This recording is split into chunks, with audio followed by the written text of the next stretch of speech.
আসসালামু আলাইকুম ওরহমতুল্লাহি ওবরাকাতু। সম্মানিত দর্শক মণ্ডলী, আপনারা এই মুহূর্তে যে যেখান থেকে আজকের এই ক্লাসটি দেখছেন কিংবা শুনছেন, আমি সকলকে জানাই আমার পক্ষ থেকে আন্তরিক সালাম ও শুভেচ্ছা। আজ আমরা শিখব নুন সাকিন এবং তানবিনের বিবরণ, অর্থাৎ নুনে সাকিন যজমালা নুনকে বলে।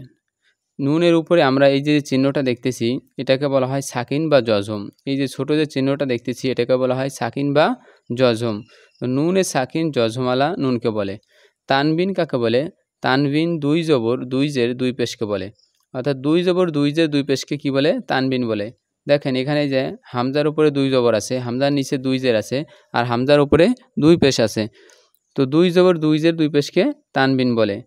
আর তানবিনের ভিতরে কিন্তু নুন লুকায়িত থাকে এবং তানবিনের উচ্চারণটা তাড়াতাড়ি করতে হয়। যেমন হামজা দুই জবর আন, হামজা দুই জের ইন, হামজা দুই পেশ উন। যদি লক্ষ্য করেন তাহলে দেখেন, একটু লক্ষ্য করলে আমরা দেখতে পারবো যে হামজার ভিতরে হামজা দুই জবর আন, এখানে নুন লুকায়িত আছে। আন, ইন, উন, এই তিনটার ভিতরে কী আছে? নুন লুকায়িত আছে। তো তানবিনের ভিতরে কি থাকে? তানবিনের ভিতরে নুন লুকায়িত থাকে। তো নুন সাকিন এবং তানবিন কয় প্রকারে পড়া যায়? নুন সাকিন এবং তানবিন চার প্রকারে পড়া যায়। ইকলাব, ঈদগাম, ইজহার, ইকফা। ইকলাব অর্থ কি? ইকলাব অর্থ পরিবর্তন করিয়া পড়া। ইকলাব অর্থ পরিবর্তন করিয়া পড়া। ঈদগাম অর্থ মিলাইয়া পড়া। ঈদগাম অর্থ মিলাইয়া পড়া। ইজহার অর্থ স্পষ্ট করিয়া পড়া। আবারও বলছি, ইজহার অর্থ স্পষ্ট করিয়া পড়া। ইকফা অর্থ গোপন করিয়া পড়া। ইকফা অর্থ গোপন করিয়া পড়া। তো ইকলাবের হরফ একটি, বা। ঈদগামের হরফ ছয়টি, ইয়া, র, মিম, লাম, ওয়াও, নুন। এক শব্দে ইয়ার মালুন। ঈদগামে বাগুন্না হরফ চারটি, ইয়া, মিম, ওয়াও, নুন। ঈদগামে বেলাগুন্না হরফ দুইটি, র, লাম। ইজহারের হরফ ছয়টি, হামজা, হা, আইন, হা, গইন, খ। ইকফার হরফ 15টি।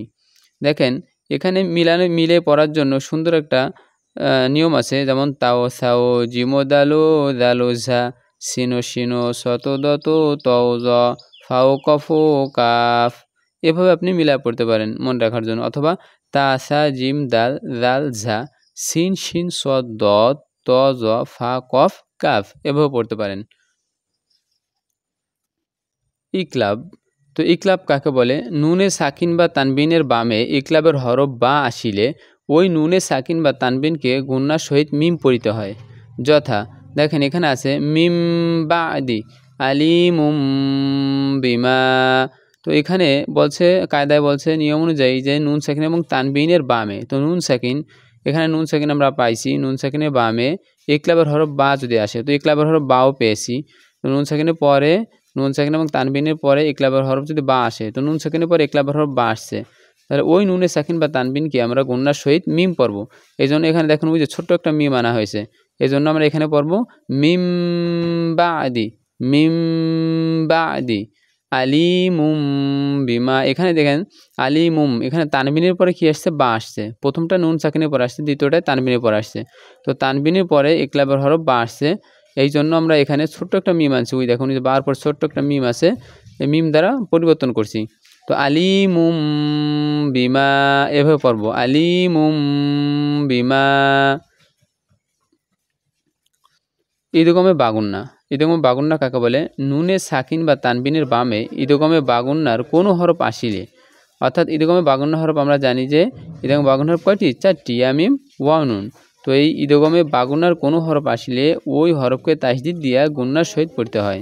যেমন মাইয়াকুলু, দেখেন এখানে নুন সাকিনের পরে ঈদগমে বাগুন্না হরফ ইয়া আসছে। কি আসছে? ইয়া আসছে। এই জন্য ওই হরফকে, অর্থাৎ ইয়ার উপর আমরা তাসদিদ দিয়ে পড়তেছি।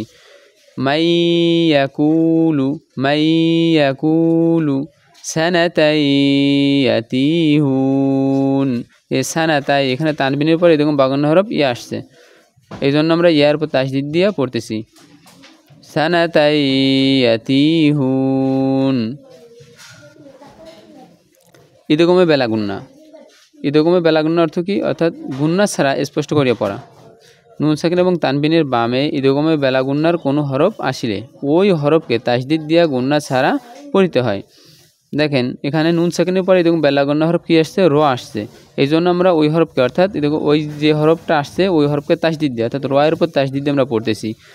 আর রা হুস্তাগুনা, আর রা ইস্তাগনা, গুন্না ছাড়া স্পষ্ট করি। আর রাআহু ইস্তাগনা, ফি ঈশাতির রাদিয়া, এখানে তানবিনের পরে আসছে, তানবিনের পরে দেখুন বেলাগুন হরফ আসছে, এই জন্য আমরা ওই হরফে তাসদিদ দিয়া গুন্না ছাড়া স্পষ্ট করে পড়তেছি।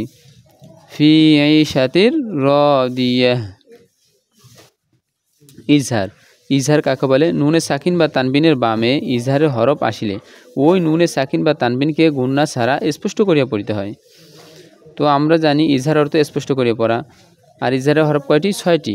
হামজা, হা, আইন, হা, গইন, খ। দেখেন মিন আল ফি শাহর, এখানে নুন সাকিনের পরে ইজহারের হরফ কি আসছে? হামজা আসছে। এই যে ইজহারের যে 6টা হরফ ছিল তার মধ্যে একটা ছিল কি? হামজা। এই যে হামজা আসছে, তো মিন আল ফি শাহর আমরা এখানে গুন্না ছাড়া স্পষ্ট করিয়া পড়বো, যেহেতু এখানে ইজহারের, এই জন্য আমরা নুন সাকিনের পরে আসছে ইজহারের হরফ, হামজা আসছে। মিন আল ফি শাহর আযাবুন আলিম, আযাবুন আলিম, এখানে তানবিনের পরে হামজা আসছে, আযাবুন আলিম। তাহলে প্রথমটা নুন সাকিনের পর আসছে, দ্বিতীয়টায় তানবিনের পরে আসছে। ওয়ান হার, এখানে নুন সাকিনের পর হা আসছে। আজিজুন হাকিম, এখানে তানবিনের পরে হা আসছে, ইজহারের হরফ। ইকফা, ইকফা অর্থ গোপন করিয়া পড়া। ইকফার হরফ 15টি। তো ইকফা কাকে বলে? নুনে সাকিন বা তানবিনের বামে ইকফার হরফ আসিলে ওই নুনে সাকিন বা তানবিনকে ইকফা করিয়া পড়িতে হয়। দেখেন মিং সামার, মিং, এখানে নুন সাকিনের পর কি আসছে? ইকফার হরফ সা আসছে, মিং, এই জন্য আমরা এখানে নাকের ভিতর নেব লোকাইয়া। মিং সামার, মিং জু, মাং দাসাহা, আমরা এভাবে পড়ব। তো আশা করি বুঝতে পেরেছেন। আসসালামু আলাইকুম ওয়া রাহমাতুল্লাহি ওয়া বারাকাতুহু।